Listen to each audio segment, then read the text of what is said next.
하나 자료 해석 부분이죠. 네, 자료 해석 부분 보시게 되면은 그 하나에서 나오는 내용 자체는 기본적으로는 자료에 대한 간단한 계산 능력, 그렇죠? 두 번째는 내용 파악을 기초로 한 응용 및 분석 능력을 평가에 중점을 두고 있다는 겁니다. 그러니까 두 가지 내용인데, 그래서 표라든가 아니면 뭐가 되는 거죠? 그래프에서 나와 있는 내용들 자체를 해석할 수 있는 능력들을 보게 되는 거죠. 그래서 저희 자료를 보시게 되면 교재상의 156페이지서부터고요. 그 다음에 기본적인 자료 해석에 대한 문제풀이 자체와 그 다음에 도표, 그래프 같은 것들이 등장하는 것들에 대한 해석들을 중점적으로 다뤄보도록 하겠습니다. 첫 번째 문제부터 한번 보시게 되면, 자, 첫 번째 문제는 이렇게 되어 있는 자료들이죠. 다음은 5개 회사가 동종 제품 시장에서 차지하는 생산량에 대한 구성비와 생산량 변동 추이를 나타낸 표이다. 그래서 지금 보면 표 1 같은 경우 2007년도의 생산량에 대한 구성비들을 표시하고 있어요. 그렇죠? 그러니까 만약 예를 들어서 전체 생산량이 뭐 A라고 친다고 해본다고 친다면 이건 얼마죠? 0.17의 A가 되는 거죠.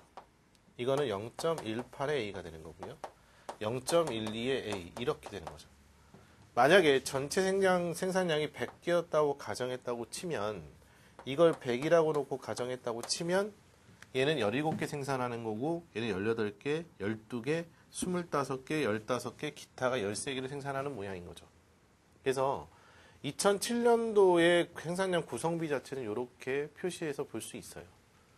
자, 그 다음에 두 번째 내용 자체는 표 두 번째 나와 있었던 내용 자체는 생산량 지수라고 되어 있죠. 생산량 지수는 뭐냐면 2007년도에 그 생산됐던 걸 갖다가 100으로 한 지수입니다.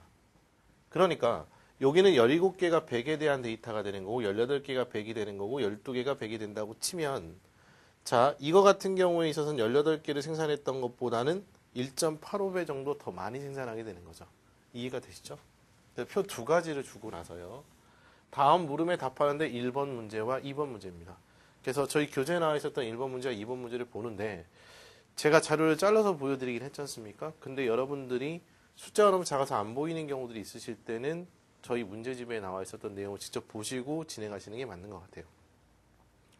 그래서 첫 번째 문제를 한번 보고 두 번째 문제를 한번 풀어보도록 하겠습니다.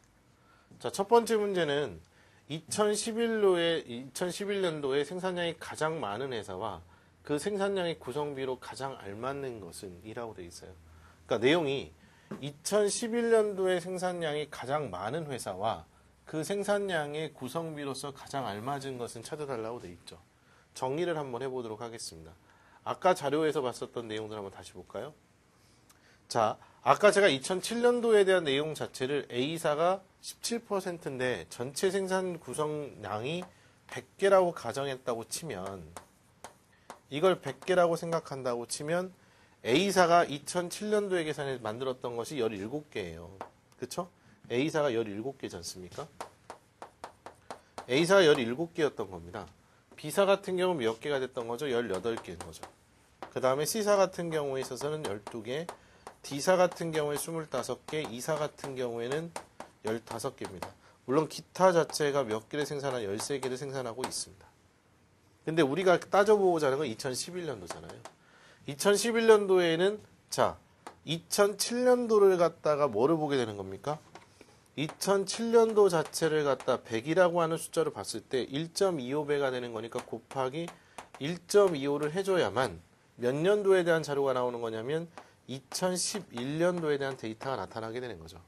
그래서 1.75를 곱하면 21.25라는 값으로 등장합니다.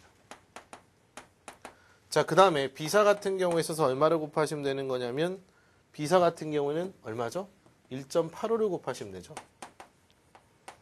1.85를 곱해서 계산하면 33.3이 나옵니다. 33.3.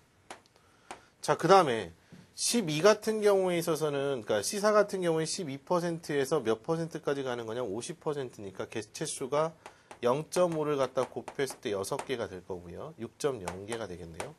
자, 그 다음에 D사 같은 경우에 있어서는 25라고 하는 수치에서 1.5를 갖다 곱하는 거니까 결국 얼마가 되냐면 37.5로 등장하나요? 그쵸?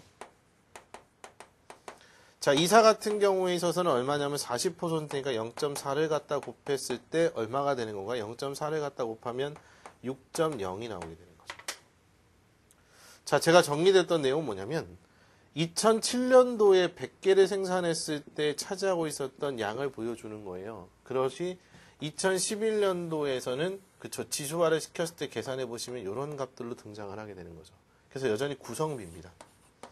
자, 그러면 아까 1번 문제에서 나왔었던 내용 자체는 생산량이 가장 많은 회사와 그 생산의 구성비로서 가장 알맞는 것을 찾으라고 했으니까 당연히 D사가 가장 많고요. 37.5%가 되는 거죠. 답은 몇 번이죠? 3번 문제가 3번이 정답이 되겠네요. 자, 2번 문제를 보시게 되면 이제 2번 문제를 한번 보도록 할게요. 자, 답은 3번으로 아까 정리가 됐고 1번은요.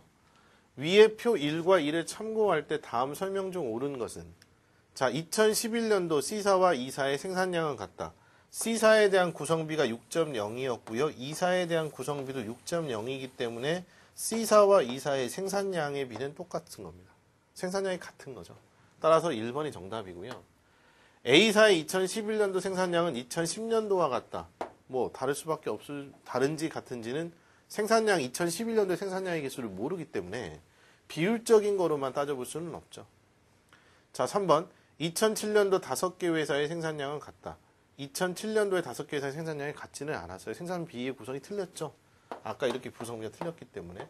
따라서 3번이랑 2번도 다 틀린 거고요. 자, 4번 같은 1번과 3번 중에 어느 것도 옳지 않다. 1번이 맞는 내용이니까 이 말도 맞는 게 아니죠. 답은 몇 번인가요? 1번입니다. 이거 계산해 주셨으면 자료 해석이 충분히 가능한 내용들이죠. 네. 자, 결국 이 자료 해석이라는 문제 자체는 그래요. 주어져 있었던 표라든가 이런 그래프라든가 이런 내용들 자체를 하나씩 확인하셔갖고 주어져 있는 문장들과 비교해보는 작업들을 하는 겁니다. 그러니까 수치 계산이 좀 복잡하다 하더라도 기본적으로 문제에 주어진 것들은 정리하시는 게 맞겠죠. 자, 그러면 저희 대표예제에 나와 있었던 문제를 좀 풀어봤고요. 다음 문제는 몇 번 문제냐면은 3번 문제가 되나요? 네, 3번 문제를 보도록 하겠습니다.